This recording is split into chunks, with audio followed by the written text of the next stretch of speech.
যেহেতু আমাদের world cup এবং সিরিজ আছে ম্যাক্সিমাম ন্যাশনাল টিমের কিছু প্লেয়ার আছে দেখতেছি আমার স্কোয়াডে। আশা করছি যে একটা ভালো একটা প্রিপারেশন নিতে পারবো। এবং আপনার নিজস্ব গোলটা যদি একটু বলেন। আমার নিজস্ব কোনো গোল নাই, আমি যাই প্রত্যেকটা ম্যাচ বা প্রত্যেকটা দিন এনজয় করার ট্রাই করি এবং যে দিনটাতে যেটা ডিমান্ড করে ওই অনুযায়ী ট্রাই করি। সাউথ আফ্রিকার উইকেট তো অনেক স্পিডি, পেস, বাউন্সি আছে, মানে এটা আসলে কিভাবে মানে একটা মেন্টাল প্ল্যান তো নিয়ে গেছে।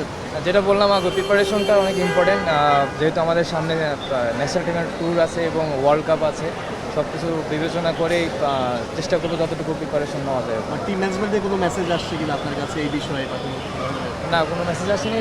যেটা বললাম, যেখানেই খেলি না কেন প্রত্যেকটা ম্যাচই অনেক ইম্পর্টেন্ট। এটা এ টিমের খেলা হোক বা ন্যাশনাল টিমের হোক বা এলাকার খেলা হোক, চেষ্টা থাকে যে সবসময় টিমকে যতটুকু কন্ট্রিবিউট করা যায়। ব্যাটিংটা যে ইমপ্রুভ আপনারা করতেছেন, ব্যাটিং ইমপ্রুভমেন্ট নিয়ে কথা হচ্ছে, এই জায়গায় আসলে স্পেসিফিক এই যে ইভেন্টগুলো আপনি খেলতে যাচ্ছেন, আপনি তোকে বলেন যেখানে খেলেন সেখানে ভালো করতে পারেন, ব্যাটিং ইমপ্রুভের জায়গাগুলোতে কোন কোন জায়গাগুলো নিয়ে আপনারা কাজ করতেছেন? প্রত্যেকটা মানুষের জীবনে ডে বাই ডে ইমপ্রুভ করতে চাই। আমিও আমার দিক থেকে আমার যেটা প্রফেশন, সবসময় চেষ্টা থাকে আপনার প্রফেশনও আপনি চাইবেন যে ডেভেলপ করার জন্য। সবাই চাই, শুধু আমি না, প্রত্যেকটা মানুষই চায়। আমিও চেষ্টা করি আমার দিক থেকে যতটুকু ডে বাই ডে ডেভেলপ করা যায়। ওকে।